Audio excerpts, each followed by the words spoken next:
Raising my son alone has been the most challenging and rewarding journey of my life. When his mother left us just days after his birth, claiming she wasn't ready to be a parent, it felt like my world was crumbling. She walked out of the hospital without looking back, leaving me, a 21-year-old guy with a newborn in my arms. I often wondered if her mother, my then mother-in-law, had influenced her decision. She had always been vocal about how her daughter was too young for children, and her sudden departure seemed too calculated, too cold, to be just a spur-of-the-moment decision. In the early days, I juggled multiple jobs while caring for my son. I had to drop out of college and take on any work I could find to ensure we had enough to get by. It was a grueling time, but the kindness of friends and strangers kept us afloat. People from our community would often drop by with meals, offer to babysit, or just lend an ear when things got overwhelming. Their generosity was a beacon during my darkest hours. As my son grew, so did the challenges. I enrolled him in the local kindergarten, which allowed me to work more stable hours. Still, every day was a balancing act of work, childcare, and household responsibilities. My son, curious as ever, started asking questions about his mother as he got older. Each query was a dagger to my heart, but I shielded him from the bitterness and resentment I felt towards her. I maintained a narrative that was as neutral as possible to preserve his image of her. During this time, I leaned heavily on my sister, who became a second mother to my son. She was instrumental in helping him with homework, teaching him life skills, and providing the maternal figure he lacked. My father also stepped in as a role model, taking him fishing, teaching him how to fix things around the house, and instilling in him the values I cherished. Years passed, and the pain of his mother's abandonment gradually dulled. We created our own little world, filled with family traditions, weekend outings, and lots of laughter. My son excelled in school, especially in science and math, and developed a passion for robotics. His achievements were a testament to his resilience and the supportive environment we had nurtured. However, just as we were adjusting to our new normal, my son's mother reappeared. It was out of the blue, a message on social media asking to reconnect and meet her son. The news shook me deeply. All the old wounds reopened, the betrayal, the hurt, the years of hardship without her. She wanted to explain herself, to make amends, claiming she had changed and wanted to be part of her son's life. The decision to let her back in was not mine to make alone. I sat down with my son, now a teenager, and discussed it. He was understandably angry and confused, torn between the desire to meet the woman who gave him life and the resentment for the years she'd missed. We decided to take it slow, starting with emails and phone calls. The conversations were stilted at first. She talked about her new life, her regrets, the therapy she'd undergone to come to terms with her past decisions. My son listened, asked tough questions, and processed everything with a maturity beyond his years. It was a slow and often painful process, but it was necessary for his emotional closure. Today, my son is 25 and thriving. He has a degree in mechanical engineering and a promising career ahead of him. His relationship with his mother is cautious but slowly improving. As for me, I've found peace in seeing him happy and fulfilled. The journey wasn't easy, but it shaped us into the family we are today, stronger, closer, and more resilient than ever. So recently, mother-in-law appeared on our doorstep without a call, without any kind of notification. She was just there, and she had come to visit her grandson. I couldn't believe my ears. And at first I almost didn't recognize her because so many years have passed after all, and she was behaving as if she was a caring grandmother who had come to see her grandchild like she does all the time. Not like she was gone for 25 years when my son saw her. He didn't recognize her either. I have shown him pictures of his mother and his grandmother just in case they show up one day. But I never really thought that they would. She ran up to him and hugged him just like a loving grandmother would, asking how he's doing and how big and beautiful he has become. And he pushed her away and looked kind of confused. I told him that it's his grandmother who randomly showed up to visit him, and he was like, "Oh," and walked away from her mother-in-law. Didn't take this reaction very well. She looked at me and was like, "What have you taught him if he doesn't even say hello to his grandmother? He's looking at me as if I'm a stranger. Haven't you told him about his mother? And we are showing him our pictures. Well, technically, you are a stranger mother-in-law. He had never seen you in person, so why are you so surprised? You show up out of thin air after 25 years, when he's all grown up, and expect him to treat you with love. Isn't it kind of delusional? My son said that did show me your picture, but I needed no picture. I needed you to be there for me. He was quite hateful with her, throwing question after question at her, and mother-in-law's responses were so incredibly narrow-minded, it looked like she wasn't expecting him to ask any questions. He asked her where his mother was, and mother-in-law was like, "Oh, she's doing very well. She's living together with a great man, and she has 2 nice kids. She has gotten over that misunderstanding about your birth, She was acting as if her daughter was the victim here, as if we were the ones who left her. He asked her, why did his mother abandon him? Mother-in-law said, well, she was such a young girl, it would be crazy for her to have a child at that age. She had her whole life ahead of her, and a baby would only be an obstacle. You must understand it. She didn't want to lose her freedom. Honestly, her daughter was older than me when our son was born. She was 24. I don't think it's too early to have a child. It's not like she was 14 or something. Actually, age has nothing to do with it. I could have given up my son, too. I was very young as well, but I didn't because I loved him and I wanted to be his father. At this point, I wanted to show mother-in-law the door. Obviously, she wasn't welcome in our house, but my son stopped me. He had one more question. He asked why mother-in-law didn't want to be his grandmother. His mother left him fine. But why did mother-in-law leave him to mother-in-law? Said, well, I had no time to take care of you. I was a young woman too. I had my life too. Then grandkids are only obligated to take care of grandparents when they're old, and that's why I'm here. Then my son told her to leave and never come back. He said he doesn't want to see her ever again, and he won't help her with anything really quick. If you're enjoying the video, don't forget to drop a link. And as she was leaving, she attacked me like that's what I thought. A man alone cannot raise a proper human being. Such a rude and impolite boy. He would have turned out better in an orphanage than with you. So according to mother-in-law, the conclusion is, don't have children while you're young. Or if you do, feel free to leave them, and then come back a few decades later, and they'll love you, even though they have never received any kind of care from you. But seriously, what the hell was she expecting? Now for the comments before the updates, not the idiot, that stupid bee. That whole side of the family is horrible.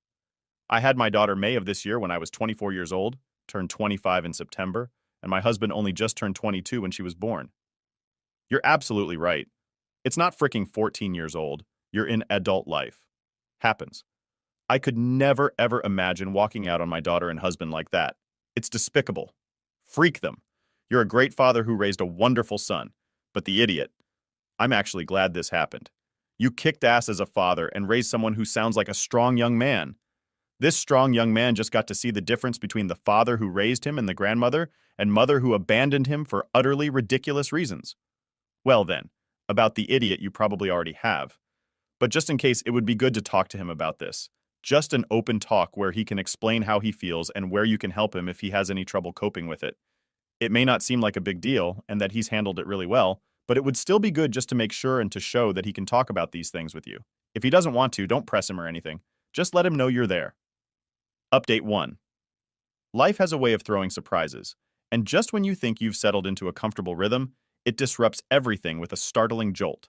That's exactly what happened when, out of the blue, my son, now a mature and self-reliant 25-year-old, received a mysterious friend request on social media. It was from an account bearing the name and image of his long-absent grandmother. Naturally, this sudden attempt at digital reconnection caught us off guard, igniting a mix of curiosity and old wounds. This wasn't just a simple friend request. It was the opening gambit in what turned out to be a meticulously planned maneuver by his grandmother to orchestrate a reunion between my son and his mother. The mother who had decisively walked out of our lives a quarter-century ago, right after his birth, claiming she was not ready to be a parent. The same woman who refused even the basic maternal gestures of holding her newborn, leaving me, a bewildered 21-year-old, to pick up the pieces. My son, always analytical, decided to probe the situation by messaging his grandmother directly through social media. He confronted her about the decades of silence, demanding to know why she chose this moment to reach out. The digital confrontation was tense. His grandmother's messages were filled with awkward justifications and vague sentiments about regrets and lost time. During their conversation, she dropped another bombshell. Not only did she want to reconnect, but she was also acting as an intermediary for his mother, who was now expressing a desire to meet him. According to her, his mother had experienced a profound change of heart and now wanted to make amends for the years lost. My son's reaction was a complex tapestry of emotions. There was anger, certainly, for the years of abandonment and the emotional baggage that came with it. But there was also an undeniable spark of curiosity about the woman who had given him life. Could someone truly change that much? And what did she want from him now? After much deliberation and numerous discussions between us, my son decided he would meet his mother, but he set strict boundaries. He chose a neutral location, a quiet, nondescript cafe downtown, and made it clear that he was in control of the interaction. This was not a reunion, it was an evaluation. The day of the meeting was fraught with tension. I accompanied him to the cafe, offering silent support. His mother arrived, looking older and more vulnerable than the last image he had of her from an old photograph I had kept. The initial moments were awkward, the air thick with unspoken emotions and tentative glances. As they talked, his mother tried to explain herself. She spoke of her youth, her overwhelming fears, and the pressures she felt from her own mother, who, according to her, had subtly coerced her into abandoning her parental duties for a life she was ill-prepared to forfeit at the time. She talked about her new family, her attempts at motherhood again, and how these experiences had eventually brought her to a place of regret and desire for forgiveness. My son listened, his face a mask of calm that belied the turmoil inside. He questioned her motives, her absence, and the impact of her decisions on his life. Each answer she gave seemed to unravel more of the carefully curated facade of regret she presented. It became clear that while she sought forgiveness, she was still grappling with the full extent of her actions. The meeting ended with a cautious agreement from my son to remain in tentative contact, establishing boundaries that she would have to respect if she wished to be part of his life. As we walked away from the cafe, he squeezed my hand, a silent acknowledgement of the journey we had undertaken together, without her. In the days following, my son wrestled with the concepts of forgiveness and what it means to rebuild trust. He was open about his feelings, discussing them with me, and even with friends who had become like family over the years. It was a process, he realized, that would not be hurried. As for me, I was left to ponder the roles we play in our children's lives. The encounter had reaffirmed my role not just as a caregiver, but as a steadfast pillar in the unpredictable storm that life can sometimes be. Our story, marked by absence and resilience, had taken a new turn, but it was far from over. It was a reminder that sometimes the family we create is stronger than the one we are born into, and love, not blood, defines our bonds. Update 2. After that whole cafe meetup, which was already a massive step for my son, his mom threw us another curveball.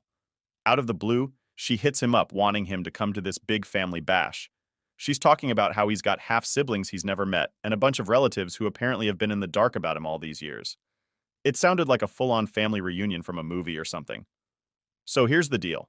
This invite comes out of nowhere and she's laying it on thick, trying to paint this picture of a big, happy family that just happens to have missed a few decades of birthdays, graduations, you name it. My son, he's naturally skeptical. Like, why now? After 25 years of radio silence, she wants to play happy families? It just didn't sit right with either of us. Given everything that's gone down, we decided to do a bit of digging before he even thought about RSVPing to this shindig. A little poking around on social media and some discreet chats with people who kinda know the situation, and boom, we uncover that she's tangled up in this nasty legal mess over some family inheritance. Talk about drama. This whole reunion reeked of her needing something more than just family bonding. Armed with this info, my son decides to confront her. Just straight up asks her on the phone if this whole reunion is because she needs a favor with her financial mess. And get this, she actually admits it. Says she thought maybe he could sway the family in her favor because he's the long-lost son suddenly back in the picture. Pretty manipulative, right? So my son, he's pretty gutted by this. There were these tiny hopes that maybe, just maybe, she was trying to make things right. But nope, it was all just another scheme. He tells her straight up, no thanks, on the family meetup. Tells her he's not interested in being part of some plot in her financial drama. Her reaction? She's frustrated, maybe even a bit angry, and tries to play the victim card, like how he's misunderstanding her intentions, but he's not buying it, and they end up ending the call on pretty sour terms. The next few days are rough on him. He's wrestling with all these feelings of disappointment and betrayal. We talk a lot about what family means, about the people who've really been there for him versus those who just show up when they need something. It's a tough lesson, sure, but it's also clarifying. He decides to stick to the family he knows has his back. Friends, me, people who've stepped up without any hidden agendas. This whole mess has just reinforced for him that family isn't just about blood. It's about who you can trust and who supports you without conditions. As for the mom, well, she's kind of back to square one with us. My son's door isn't completely closed, but he's going to need some real, genuine effort from her side, no strings attached, before he considers opening it again. And honestly, he's not holding his breath. We've both learned a lot from this saga. It's been a roller coaster for sure, but also a stark reminder of the values we hold dear. In the end, he's come out stronger, more aware of who he is and what he stands for. And as for me, I couldn't be prouder of how he's handled this whole thing. It's not every day you see someone face this kind of emotional chaos with such maturity. Update 3. Just when we thought things were simmering down and maybe, just maybe, we could get a little peace, my son's mom decided to crank the drama up to 11. Totally out of the blue, she shows up at our place. No warning, no call, nothing. Just rings the bell like she's dropping by for a casual Sunday brunch. I open the door, and there she is, standing on the porch looking all kinds of stressed and determined. Honestly, it felt like something straight out of a soap opera. She's got that look, like she's about to unleash something big. She asked to talk to her son, but he's not having any of it. After all the emotional gymnastics she's put him through, he's in no mood to deal with more surprises. He just flat out refuses to even come to the door. And that's when the bomb drops. She starts going off right there on the doorstep, accusing me of turning her own son against her. According to her, I've spent the last 25 years filling his head with negative stuff about her, making sure he hates her guts. She's getting louder by the minute, throwing around blame like confetti at a parade. She's painting this picture where I'm the villain, keeping her away from her son, making it impossible for her to have a relationship with him. It's like she's rewritten history, forgetting the part where she walked away and stayed away. The audacity of her rewriting our past and trying to play the victim now, it's just wild. So there I am, standing in my own doorway, having to defend myself and the life choices I made to raise our son the best way I knew how, alone.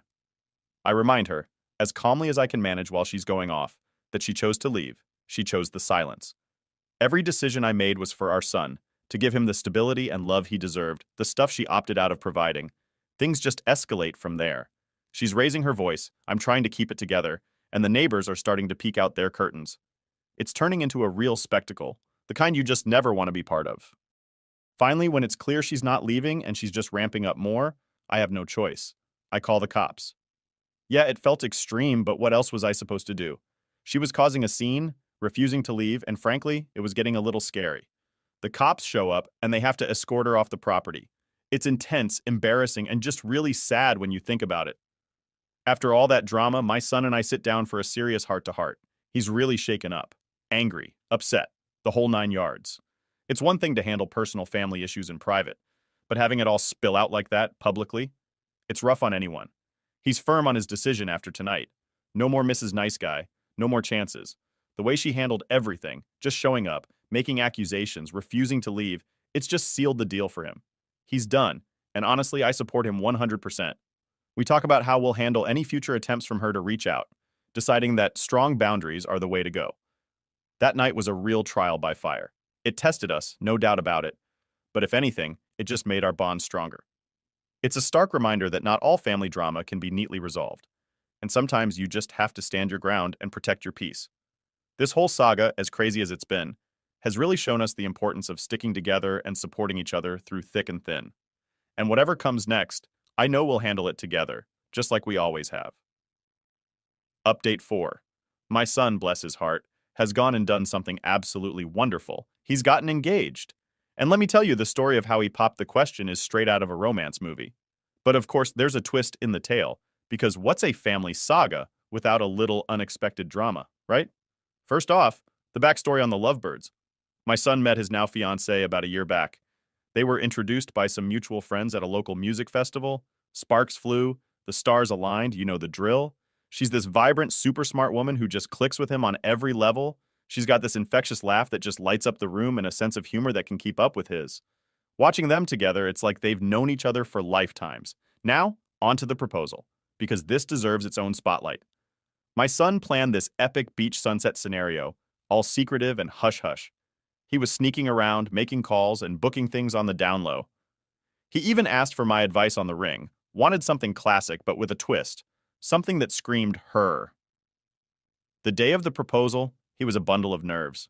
He took her to this gorgeous secluded spot on the beach, had a picnic set up with all her favorite foods, and even managed to sneak in a playlist of their favorite songs in the background. As the sun was setting, right there with the sand between their toes and the sound of the waves, he got down on one knee and did the whole romantic spiel. She was completely taken aback. Tears, laughter, the whole 9 yards. She said yes, of course. He called me right after, and he was so choked up he could barely speak. I mean, my heart was bursting for him. Fast forward to now, and we're knee-deep in wedding planning. They want something small but memorable, just close friends and family, in this lovely little vineyard they both love. We've been tasting cakes, looking at flowers, the works. It's been a whirlwind of happy plans and Pinterest boards. But here's the kicker. Just as we're getting into the groove of things, an RSVP lands in our mailbox that throws us for a loop. It's from none other than my son's grandmother. No heads up, no prior communication, just an RSVP out of the blue saying she's coming. Mind you, we didn't even send her a direct invite. She must have gotten wind of the wedding from another family member. This threw us a bit off balance. My son had mixed feelings about it.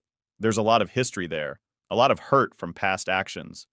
We sat down, had a real talk about what this meant, how he felt about her possibly being there. It's his big day, and the last thing I want is for him to feel uncomfortable or on edge. After a good long chat, we decided we're going to approach this with cautious optimism. Maybe it's her way of trying to mend fences, maybe not, but we're not going to let it overshadow the whole event. The main thing is my son's happiness and celebrating this incredible new chapter in his life with his soon-to-be wife. So despite the surprise RSVP, we're keeping our eyes on the prize, this beautiful wedding and the even more beautiful marriage that'll follow. I'm just so proud of him, stepping into this new role as a husband with so much love and maturity. As for me, I'm just thrilled to bits. I can't wait to see him stand there at the altar, starting this wonderful journey with a woman who's as fantastic as he is. We're going to make sure this wedding is nothing short of magical come what may. Here's to new beginnings, even if they come with a little unexpected twist. Update 5. Let's start with Grandma. Not only did she decide to RSVP out of nowhere, but she also took it upon herself to become the unsolicited wedding planner. Picture this. Emails flooding in at all hours with her helpful suggestions on everything. Change the venue. Check. Redo the entire menu. Check. Oh, and let's not forget about calling our carefully chosen vendors to give her 2 cents without anyone asking her to. As if Grandma on a wedding planning spree wasn't enough. Enter stage right, my son's mother. She's been pretty much off the radar, only popping up now and then with some emotional phone call. But now she's suddenly all about the wedding. She calls my son, tears in her voice, begging for a pivotal role in the ceremony. She wants to give a big, heartfelt speech, her chance to spill her guts about past mistakes and missed years in front of a captive audience. Yep, you guessed it. Super awkward. The real showdown happened at what was supposed to be a chill menu tasting session. Just us, the lovely couple, and some delicious food. But nope, Grandma and Mom decided it was the perfect event to crash. They showed up uninvited and ready for action. Grandma immediately started nitpicking everything from the appetizers to the dessert choices, while Mom pulled my son aside every chance she got, laying on the guilt thick, trying to manipulate him into giving her a spotlight role at the wedding. Midway through the tasting, things escalated. Mom, maybe feeling bold with Grandma backing her up, launched into a full-blown tirade against me right there in front of the caterers, mind you. She accused me of alienating her from her son, of filling his head with negativity about her all these years. It was intense. Accusations flying, tears flowing, the whole 9 yards. My son, who's usually the calm in any storm, had enough. He stood up, cleared his throat, and delivered what was probably the speech of his life. He told them both in no uncertain terms that this was his wedding, a celebration of his future, not a stage for airing family grievances. And then he dropped the bomb. If they couldn't get with the program and cut out the drama, they wouldn't be welcome at the wedding. Mic, drop. The room went silent. It was one of those moments where you could literally hear a pin drop. Post-tasting showdown. My son and his fiancée got together and made some tough calls. They sent out a very diplomatic yet firm message to both Mom and Grandma. The gist? Any more antics? Any more drama? And they'd be officially uninvited from the wedding. It was harsh, maybe, but necessary to keep their big day about love and joy, not past hurts and drama. Now we're in this weird calm before the storm phase. Invitations are out. RSVP are in, including those controversial ones. And we're a few weeks out from the big day. Everything's eerily quiet on the Mom and Grandma front, which is both a relief, and if I'm honest, a bit nerve-wracking. We're all kind of on edge, half expecting some last-minute theatrics. Through all this craziness, though, I've seen my son and his fiancée handle things with such grace and unity. It's clear they're ready to take on whatever life throws at them as a team. And as for me, I'm just proud and excited to see them tie the knot. I'm focusing on the joy of the upcoming celebration, the start of their new life together, and making sure that this wedding is as magical as they deserve, come what may. So here's to love overcoming drama, to new beginnings, and to a wedding day that will hopefully be as smooth as the road to getting there was bumpy.